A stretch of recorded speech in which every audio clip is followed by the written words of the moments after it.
at least for a couple of hours in Milwaukee, it was all about basketball. A crazy overtime game with the Bucks and the Pelicans that the Bucks found a way to pull off.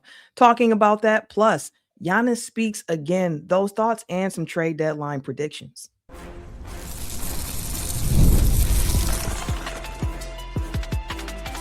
You are Locked On Bucks, your daily Milwaukee Bucks podcast, part of the Locked On Podcast Network, your team every day. What it do, y'all? Welcome to Locked On Bucks, part of the Locked On Podcast Network, the #1 sports podcast network, your team every day. I'm Camille Davis, an NBA analyst with the Locked On Network and co-host of the Technical Foul podcast, joined by Frank Madden, longtime voice of the pod, founder of brewhoop.com. And we appreciate you for tuning in and making Locked On Bucks your first listen every single day. We are free and available wherever you get your podcast, as well as on YouTube. And on today's show, Giannis decided to speak again, this time with our friend Eric Name over at The Athletic. So we do want to take a moment to highlight some of that conversation and our biggest takeaways, plus make some predictions on how the trade deadline might shake out for the Bucks, because I am I have no feel on it at the moment. So curious to hear Frank's thoughts on it. But first, I do want to start with tonight's overtime game against the Pelicans that had no defense, but was surprisingly entertaining. The Bucks pulled out a victory at home, 141-137 against the Pelicans in overtime, in a game where they combined to make like 45 threes in this game, the most threes in a game this NBA season for any combination of teams, which, given how the Pelicans normally shoot from three, was kind of a surprise, although they did get a lot of open looks. The Bucks had 7 different guys scoring double figures. Rollins led the way with 27. But Frank, the first question I want to ask you about this game, should this game have even gone to overtime? Was Miles' foot out of bounds? Because it did not look like the left foot was. If anything, I would say, hey, maybe the right foot on the catch when he caught the ball, but like his heel was up. That one, it felt like the game should have been over before we even got to overtime, in my opinion. I'm still livid, Camille, that the tyrants in Secaucus, the terrorists in Secaucus, New Jersey, tried to steal this game from the Bucks. Same as what you just said. I thought maybe his right foot, which was moving as kind of he was going to catch, his right foot was definitely out of bounds. Mm-hmm. And then he lifted it up and it looked like he cleared that. And his left, as soon as I saw the shot of his left foot, I was like, oh, wow, he's like literally like perfectly at the edge. It seemed like, I mean, I don't know if you could draw like a heel closer to a line without being on it or touching it, but I don't think he was touching it. Like I mean, when you just think about like the general sort of way these things are approached, like you need, typically clear evidence, right? That to overturn something. So I was shocked when it was announced that they had overturned it. So it just felt like, I don't know. I mean, just the way this season has gone, it just felt like, man, like just another kick in the shins, in a long line of kicks in the shins, and I guess, well, calves too, unfortunately, kicks and calves, probably more apt analogy. So, and then, I mean, a bizarre end of the game. I mean, let's say for most of the game, it felt like the Bucks it was like a hump. I mean, it's Wednesday. It felt like a hump game where like they just could not get, it was like they could get to 4 points in the first, like second and third quarters. They could get within 4, but then every time that happened, Trey Murphy hit a 3 or somebody else hit a 3. And the Bucks just could not get over that. They couldn't get enough stops to get, tied. And then they did get it tied, and then, it kind of fell back, but then they go on that big run to start the fourth quarter. And, a lot of guys played well tonight. I mean, Pete Nance had a great first half. We've been on the Pete Nance train like since the last game of last season / summer league. And he's just been such a steady guy. So he, again, I think 16 points, season high, presumably career high. I don't know if he had more in that last game against the Pistons last year, the Pat Connaughton game, but But Amir Coffey starts again and didn't seem like he wanted to always shoot the ball. He was always like hesitating, but he still hit a bunch of shots and scored 16. You had KPJ coming back. We'll talk about him, obviously. And Rollins, I think, had 27. Yeah. Although normally it's like KPJ's decision making that we kind of question in key moments, and actually Rollins was the guy that like coughed it up and made some really bad decisions, in the late going. But hard to complain in the aggregate about what both Ryan and KPJ gave you. And Miles Turner was solid again. Got that bank shot in 3. That was maybe the basketball god saying like, all right, we're gonna take care of you a little bit after that, Because they knew that foot wasn't out of bounds. Yeah, but I mean, what a bizarre end of the game. Like, yeah, train robbery to not allow give the Bucks a 3-point lead, and then Trey Murphy, who was stellar tonight, 12 threes. I mean, has a chance to I'm sorry. The Pelicans have a chance to win it. Was it Alvarado in the right corner? In the corner, misses it, and the Bucks get the ball back on a kind of team rebound out of bounds. And then that inbound pass from Kuz, he looked just like Carlton and Fresh Prince when Carlton threw that pass up from half court. This was from I hadn't even to baseline. Yeah. And I haven't even really thought about like, oh, well, like you don't want to throw it out of bounds because then the ball will come back to the original inbound spot. But as soon as he launches the ball, and of course it's nowhere close to Miles Turner. I mean, look, I respect the fact that like you actually try to throw the ball deep with a second left, right? Like the odds of the Pelicans catching the ball 70 feet from the basket and beating you are obviously very low versus like just trying to pass it like, to Ryan Rollins at, his own 3-point line and then having to go like and chuck it, take a Hail Mary. So I appreciate the idea of trying to throw like the Christian Leitner pass, but you got to throw it so somebody catches it, even if it's the other team. So as soon as it went out of bounds, I was like, oh no, I hadn't even thought of this, but he just did the thing that you can't do. So, so that was crappy. And then Trey Murphy, I mean, he could have had a layup, but fumbled it and then missed, a little bit of a rush, little banker. So he felt like he'd really dodge a bullet there. And then, late in OT, Amir Coffey selling that sort of off-ball contact with Zion Williamson. I think it was the right call, but, again, just the Pelicans kind of showing why they are one of the worst teams in the league, despite the fact that, like, you look at their lineup, like when they were lining up tonight, I was just like, they have a pretty talented team. Like, obviously those guys have been hurt a lot, so that's part of why they haven't been good. But, I'm not going to say I understand why Joe Dumars was going all in on Derek Queen or whatever and believing that, this team was worth trading its first round pick to Atlanta or the swap to Atlanta. But, like you look at it, like there's talent here. Yeah, obviously this team, a slightly different version of this team, has had some good moments, some good spells over the last, 3 to 4 years. But yeah, I mean, you saw them sort of self-destruct late.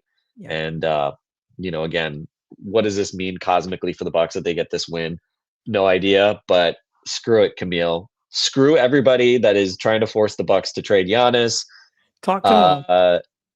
Let's win some maybe meaningless basketball games. I don't care that it hurts the Bucks lottery standings. I can't root against this team. It's just not in my nature. So I enjoyed this win. That's where I'm at. It was fun. It was surprisingly fun. Again, not much defense played in this game. A Pelicans team that generally does not shoot the ball well from 3. You had the Trey Murphy game where he knocked down 12 threes in this game, 44 points. But luckily, by the time you got to overtime, it felt like tired legs, didn't have it anymore.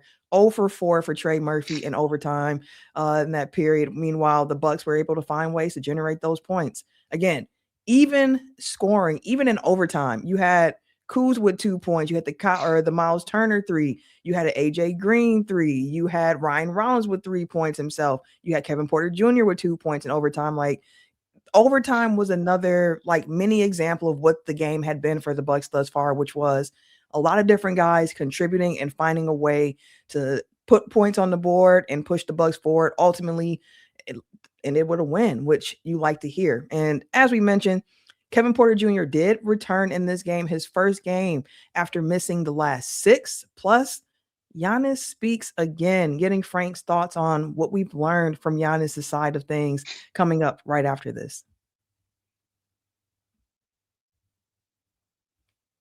But first, a word from our friends over at Indeed, because hiring isn't just about finding someone who's willing to take the job. It's about finding the right person with the right background who can actually help your business move forward. And if you want candidates who match what you're looking for, Indeed sponsored jobs is the move.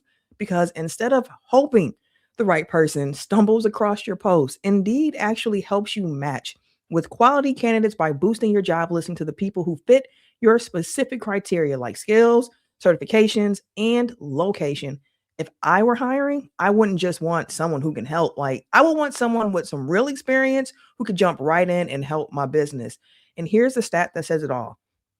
In the minute I've been talking to you, companies like yours made 23 hires on Indeed, according to Indeed data worldwide. So if you're hiring, spend less time searching and spend more time interviewing candidates who check all your boxes with Indeed sponsored jobs. Listeners of this show will get a $75 sponsored job credit to help your job the premium or give your job the premium status it deserves at indeed.com/podcast. That's indeed.com/podcast. Terms and conditions apply. Hiring, do it the right way with Indeed. And also a word from TurboTax, because tax season doesn't have to take over your life. This year, TurboTax is making it easier than ever to just hand things off and move on with your day.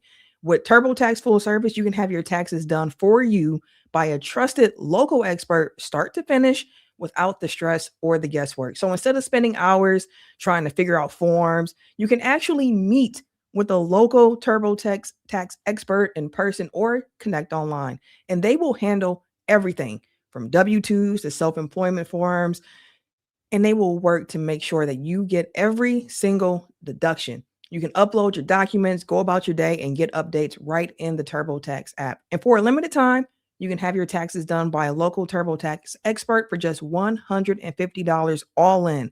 If a TurboTax expert didn't file for you last year, just file by February 28th.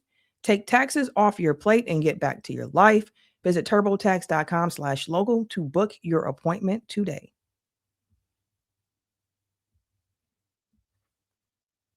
As mentioned, we appreciate you for tuning in to the show, making Locked On Bucks that first listen. And the NBA trade deadline is hours away at this point, and we want to give you a free month of the new Everydayer Club to help you get ready.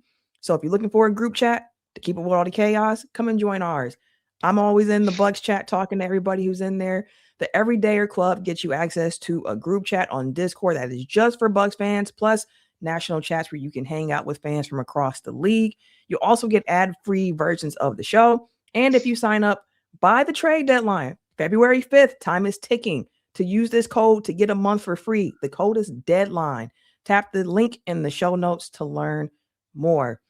Frank mentioned the fact that this was the first game that we've seen from Kevin Porter Jr. since he was injured, I believe, the MLK Day game against the Hawks. And when he was injured with the oblique, it was just that he was going to be out indefinitely. Didn't really hear too much else from the team about it up until the point where yesterday, before the game against the Bulls, you heard Doc say, hey, he could be ready tomorrow. If not, probably Friday. And tomorrow it was. He played against the Pelicans, came off the bench, and made an impact during his time in the game. What did you see from Kevin Porter Jr. in his return to the squad? Well, obviously, his athleticism is important on both ends. So, you're always kind of seeing when a guy's coming off a muscle injury, like, is he missing some of that juice that he normally has? But, his first basket is a pretty explosive right-handed dunk. He had 5 steals, so he was doing his kind of disruptive defense thing and, got to the rim repeatedly, had a big spin and dunk late in Beautiful. regulation, I think it was. And I definitely got nervous there late because he had kind of, it's KPJ. Rollins had played better up until that point. And so putting the ball in Rollins' hand, or in KPJ's hands over Rollins, in the last couple of minutes at various points, I was kind of like, I don't know that I would be doing this, right? I feel a little steady with Rollins, but as we said, Rollins was the one that actually made some mistakes, and KPJ was, by and large, made, especially in the fourth quarter and overtime, actually was the one that was kind of the more reliable guy. But a bit uneven too. Like he missed a shot, gets a rebound, then he swings his elbows, and there was that. I think they were down 2 when he got called for that flagrant.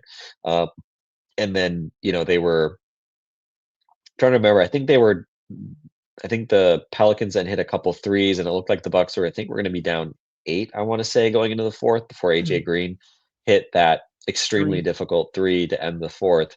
And we should say, big shout out to AJ Green. He hit some big shots tonight. He was, yet another person that played well. I mean, really, other than Kuzma, who had kind of his customary, same thing. I don't know if you remember this, when he had 29 against the Hornets in November. Then he had the stinker against the Lakers. And then he had 1 point the next game against the Lakers. And tonight, what did he finish with tonight? I know he had a 3 that in the fourth that was pretty big. Yeah. No, I think he had 7. He had he had 2 midway through the fourth quarter. 9 assists. Hit the 3. Did have 9 assists, but so you just never know with Kuz, as we talked about the inbounds play. So, but he had also, I mean, kind of this is his role in the team, given the lack of big wings. He also had the task of trying to defend Zion at various points on the night. Sims also tried to do it at various points, and they had moments where early on Zion was pretty quiet, but then he went on a bit of a run, especially in the third quarter. Got to the free throw line a lot. Yeah, exactly. Got to the foul line a bit. Some of those calls, especially against Miles, I thought were a little bit tough. But yeah. So I mean, especially Giannis, they obviously, I mean, if they're going to be competitive, they obviously really need KPJ, because it means also Cole Anthony, who obviously has generally had a very disappointing season, is back out of the rotation when KPJ is back. But it was interesting, obviously KPJ and Rollins were starting together when Giannis was healthy. Doc seemed to like that. I think the lineup stats were generally very good. I think the starting lineup with those guys, Miles and AJ, I think is plus 13 still, even despite the swoon they went through before Giannis got hurt. But obviously KPJ missed some of those games as well. So obviously, yeah, I mean, they, for better or worse, they really need KPJ. They need him to be dynamic, and they need Rollins to be dynamic. And I think one of the things we saw when kind of they really went on that skid before leading up to the Giannis injury was, KPJ was struggling and then injured, or injured and struggling but playing, and then injured and not playing. And Rollins had, definitely was in a bit of a funk at the same time. So, this team kind of comes and goes, I guess, with those guards. And when they're both very good, they score a crap load of points, and they're actually pretty frisky. But that obviously hasn't always been the case this year. Yeah, it hasn't been consistent, which, I mean, that's the theme for the Bucks this season, is just inconsistency. Again, they've won 2 games in a row now. I will actually laugh if Friday against the Pacers after the trade deadline is the first time the Bucks hit a 3-game win streak this season, but it's on the table. It's quite possible for them. And who knows what this team will actually look like come Friday. But on yesterday's show of Locked On Bucks, Justin and I kind of broke down our thoughts and takeaways from the conversation that Giannis had with Jim Wrzowski from the Milwaukee Journal-Sentinel. And then shortly after we recorded that show, we saw the post come out from Eric and The Athletic saying that, hey, also got a conversation with Giannis. The fact that Giannis called Eric on the phone, and Eric emphasized, we do not talk on the phone. Giannis likes to separate personal and work a lot. But gave him the common courtesy to give him a call, since he also spoke with Jim earlier in the day and knows Eric's around the team consistently, one of the consistent beat writers, as well as Jim. So said, hey, let's have a conversation as well. And he reiterated some of the things that he mentioned with Jim, but also said some things that kind of stood out to me. And Frank, I haven't been able to get your thoughts on either one of the conversations from Giannis, which I do think help frame what my next question for you is, which is, what do you think actually happens tomorrow at the trade deadline? There has been so much smoke so much noise around Giannis being traded this season in ways that we have not seen. We're hearing that the team is finally, listening to calls, sending counter offers back. We're hearing from Giannis saying, like, I still want to be a Buck, but I don't want to be struggling to win if I remain with this team. So want to get your thoughts on that, plus what you might think the Bucks do at the trade deadline. I do find it interesting that Bobby Portis has missed the last 2 games with injury, but we'll see how that actually shakes out. So some trade deadline predictions and thoughts on Giannis's most recent comments right after this.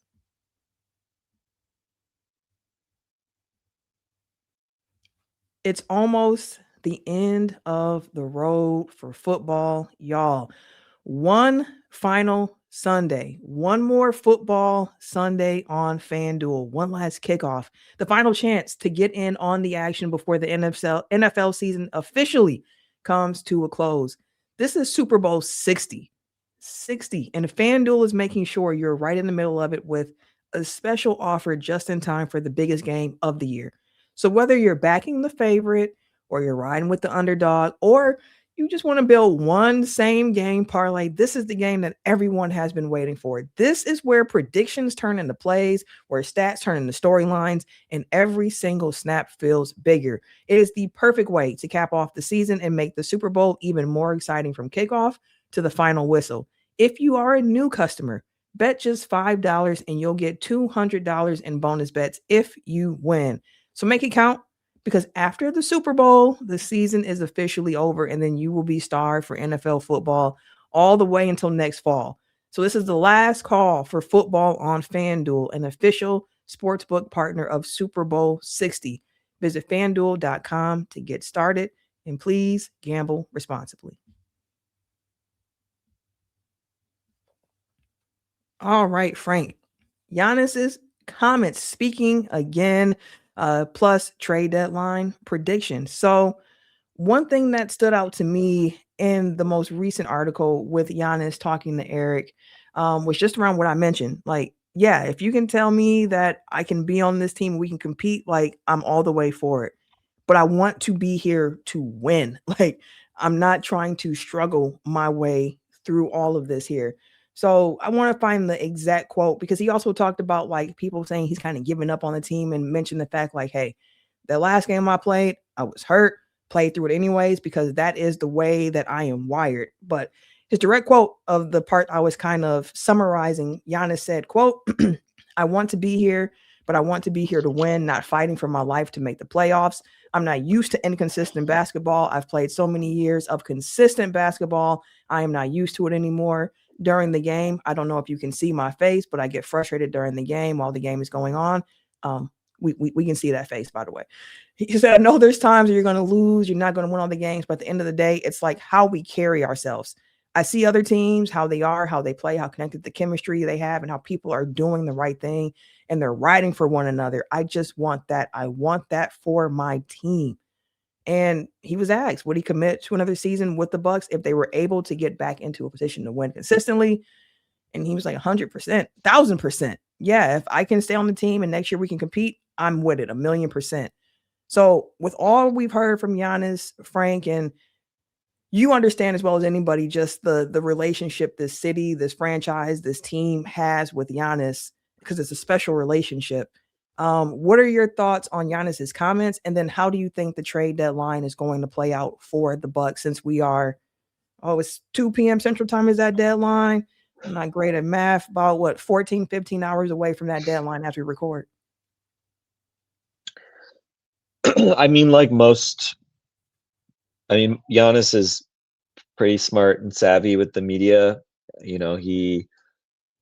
I think, is saying things that are consistent, obviously, with what we've heard, right? Like, we think about the comment he made to Sam Amick about, that he'd never asked for a trade. But there, I think as part of that there is a bit of a, you can read into it what you want. And so, if you want to be cynical and say, well, he wants out, but he just, loves the city too much and doesn't want to piss off the fan base, like, you can read that in as well. Because, like, some of the pieces where he's like, put the Bucks aside, let's talk about Milwaukee as a city and what it means to me, right? Like, obviously some of that coding probably feels like it's not you, Milwaukee. It's just the reality of where this team is and some of that. So I think the unfortunate thing is I think it underscores that, and this is something we talked about last year, right? Like I think for the Bucks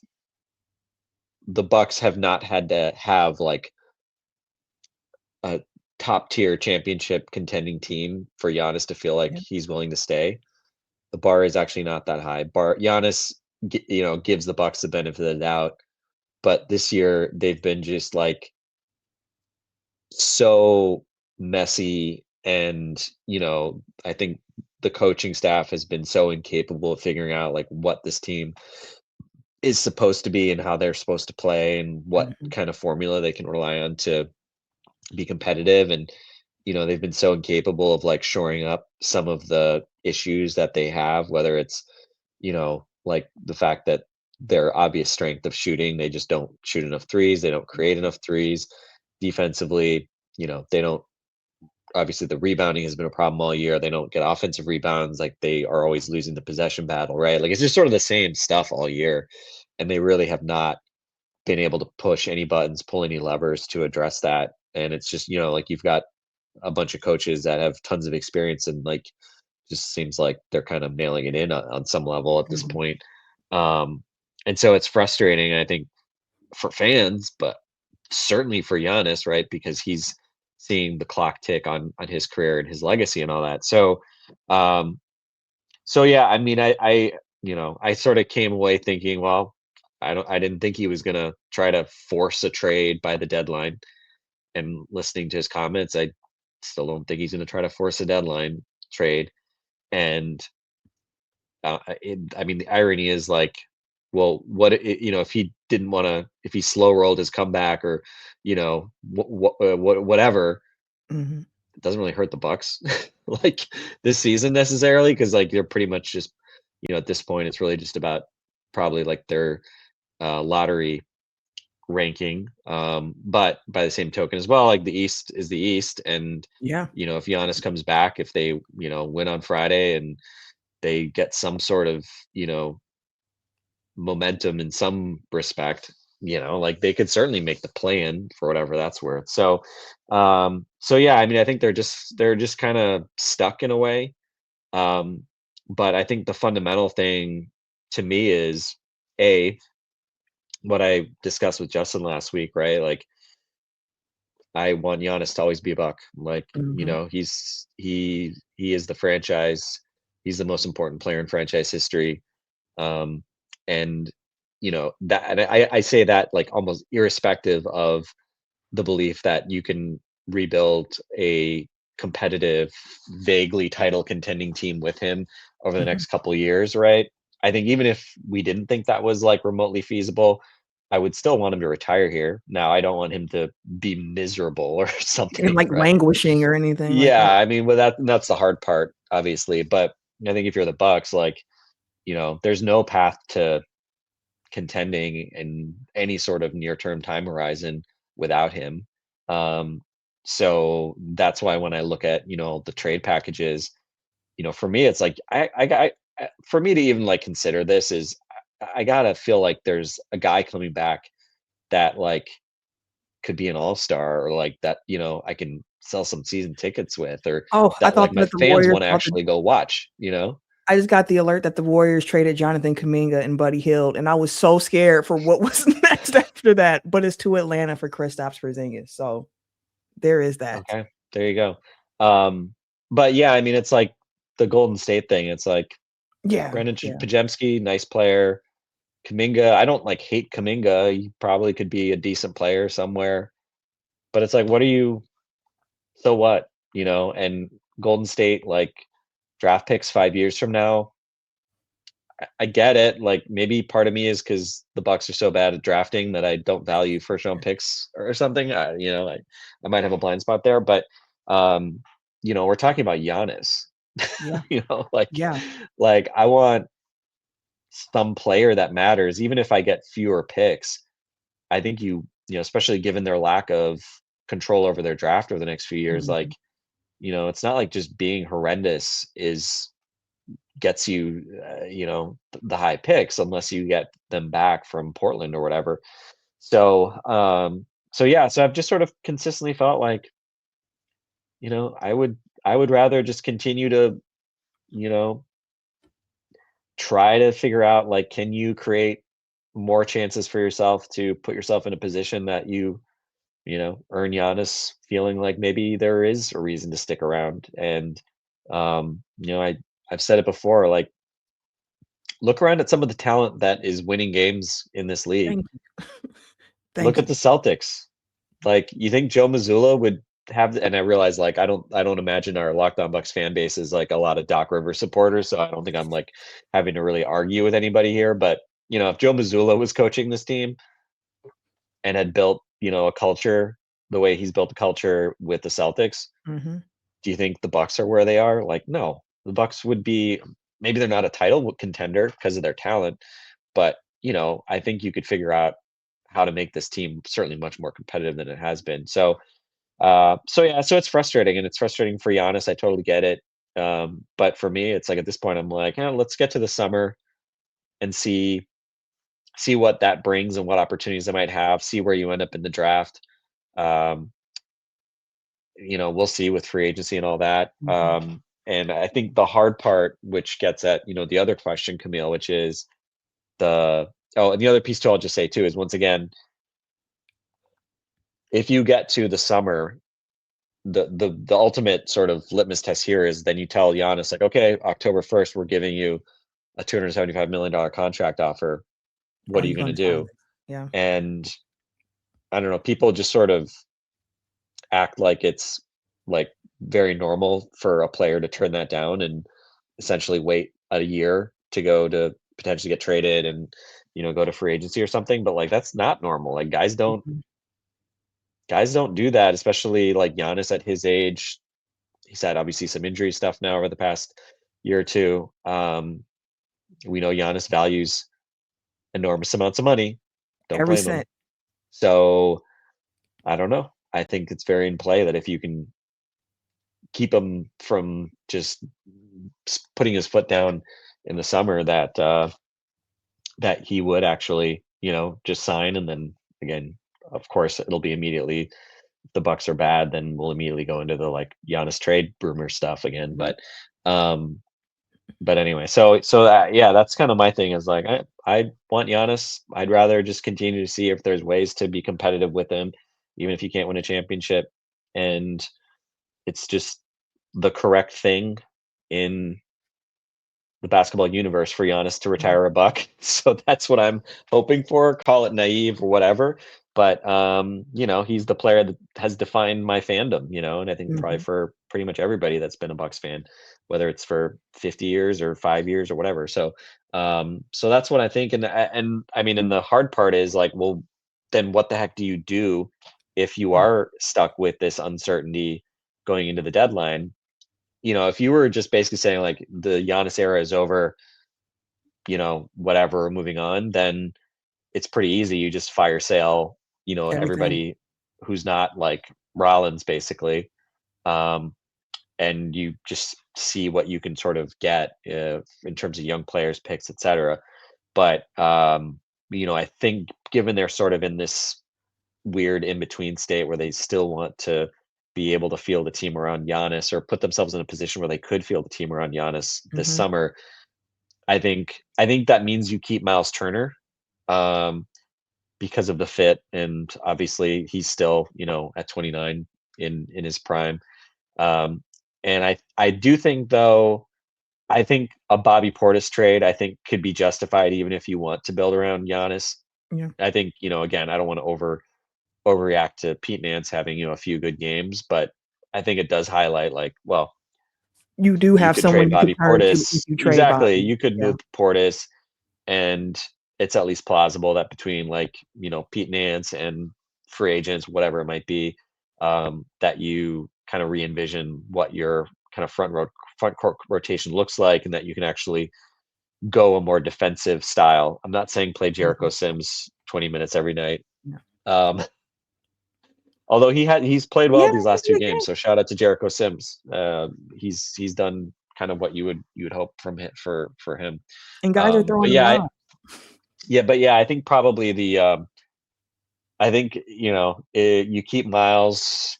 You look around what you might be able to move Bobby for.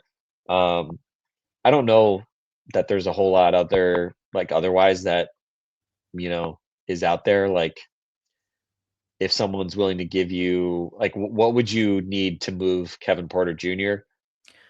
I don't know. Like that's Right. probably like the weirdest question to me because he's obviously generally been good. He's Mhm. has certainly outplayed his contract. He's going to be a free agent this summer, so that's a problem for either you or whoever trades Whoever for gets him. them, yeah. Although the irony is, I think because of his history, I think he is not a guy that is ever going to get as big of a market demand as he would if he was a model citizen who had never had the off-court issues, legal drama, um, and history of violence that he has, right? And again, like he's obviously done well in Milwaukee, and Mhm. we haven't heard of like issues per se, but that it happened. So that one I don't know. I don't know if you have a read or a thought on like what you would do with KPJ. Like, is it if someone offers you a lottery protected first, you just sort of take it on general principle? I don't know that anybody would do that though. And I also like wouldn't want to just. I mean, why give them away, right? I'm not Right. that worried about my lottery seating to do that. So, but yeah, I don't know. I mean, it's a tough spot. I think the Cam Thomas got mentioned today by Michael Yeah, I Scotto. hope we're not in on that one. I will I say that don't I'm really not get a that big one. Cam Thomas fan. No Yeah, offense. I I know mean, he be hearing stuff and he responds. No offense. yeah, I mean, I get that he's obviously an instant offense guy, microwave guy. Certainly seems like a guy whose ultimate destiny on a good team would be as like a six man. Mhm. He's another 6'4" guard that the Bucks have an Yeah. infinite supply of.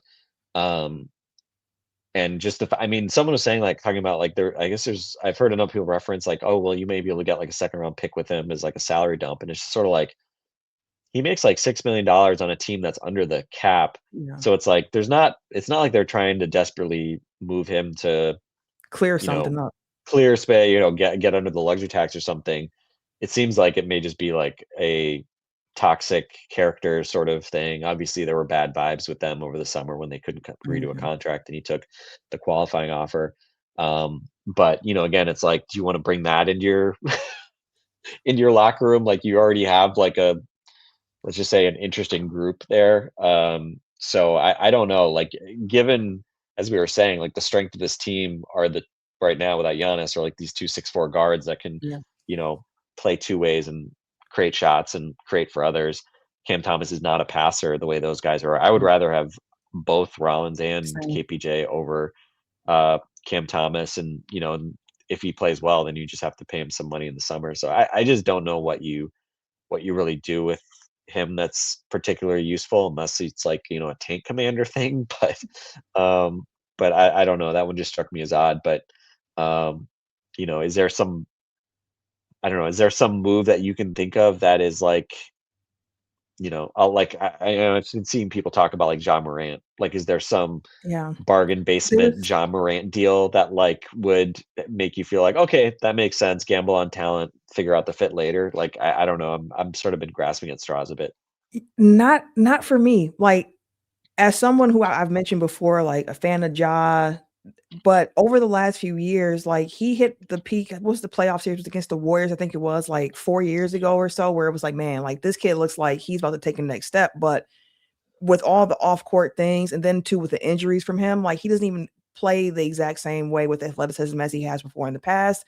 Plus, the shooting aspect of Ja for me is like that's going to be a tough fit next to Giannis. And I get that people are like, but talent. And I hear you, but Giannis just requires, I think, in ideal situations, just shooting. Like you need to be able to space the floor well around Giannis. But if you're not, we've seen it with Kyle Kuzma at times where it's like, well, then the off-ball actions have to be spectacular. Like you have to make sure that the off-ball movement is good, that the cuts make sense, and you're spacing the floor in different ways like that. some form of creativity. And as you alluded to, I don't necessarily trust this coaching staff to find a way to bring that out. If you get a Giannis pairing, I'm just not on board with that one. Ultimately, I think this trade deadline, if Giannis does stay, which I hope that he does as well, I do wonder if the move you see is a Kuz trade or a Bobby Portis trade, where it's like we're just trying to figure something out here, kind of rearrange the decks, the chairs on the decks to a sense. I don't think you're going to really get much draft capital back for either one of those guys, but it's like, can we find another guy who we think could fit what this team needs? Ideally, like a bigger wing that can kind of stretch the floor to a degree. But if not, listen, with the way that this season is going, yes, if Giannis is on the team and he comes back, it's going to be a lot harder for the Bucks to remain in the tank, tank central. But we've seen NBA teams get very creative with ways to keep their stars off the court, minute restrictions for Giannis, shutting other guys down, whatever the case may be. So I that's why I said at the beginning, like, I have no idea what this trade deadline is going to bring. This has been the most anxiety riddled trade deadline for me, of just like every time my phone goes off, I'm like, is this something with the, like, did something happen? Something happen?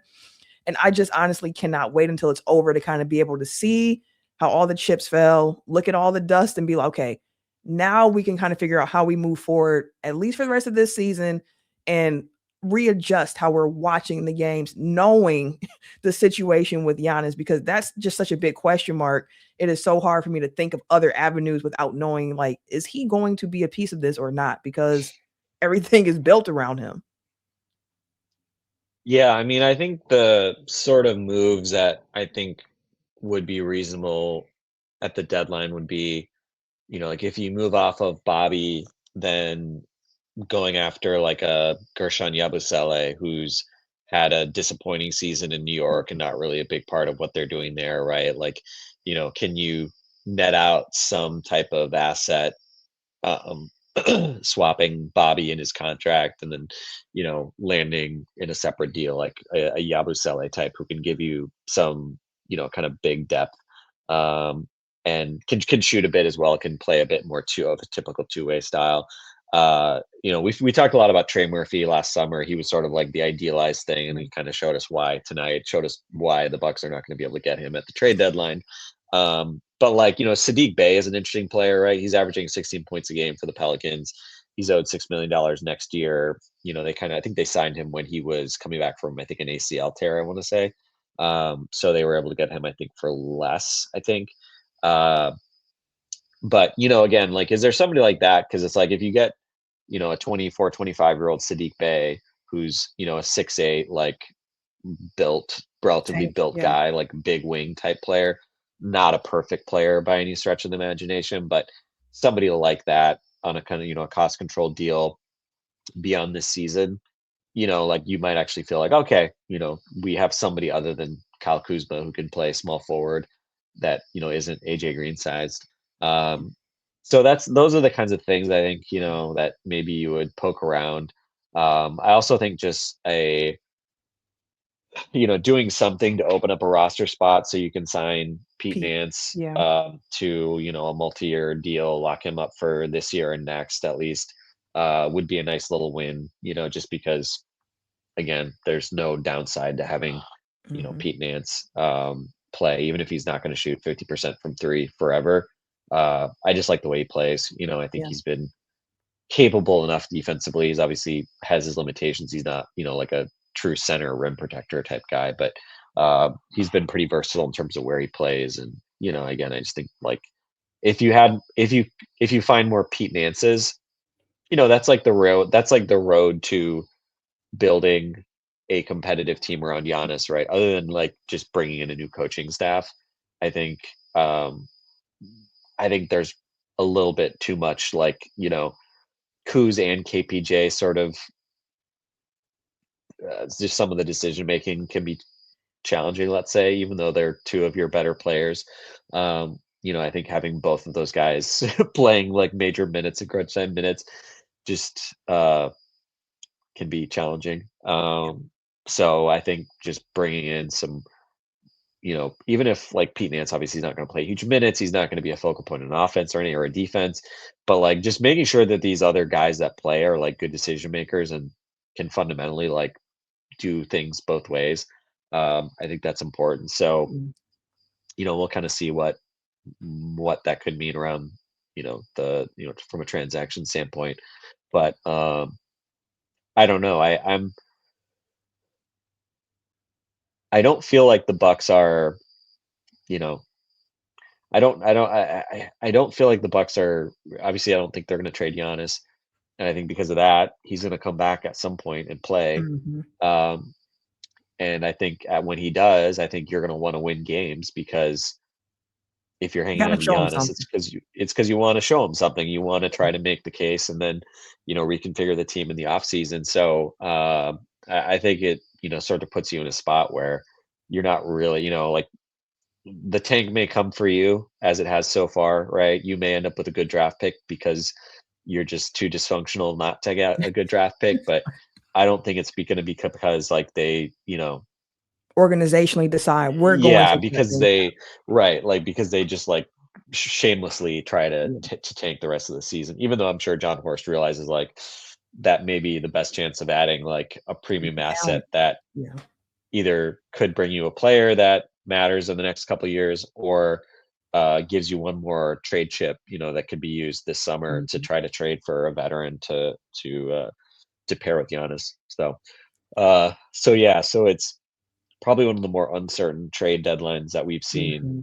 just because it's the first one in, a decade or whatever, where the Bucks are not like obvious buyers. Mhm. But even so, like I feel like they're just as likely to buy as they are sell. Yeah, yeah.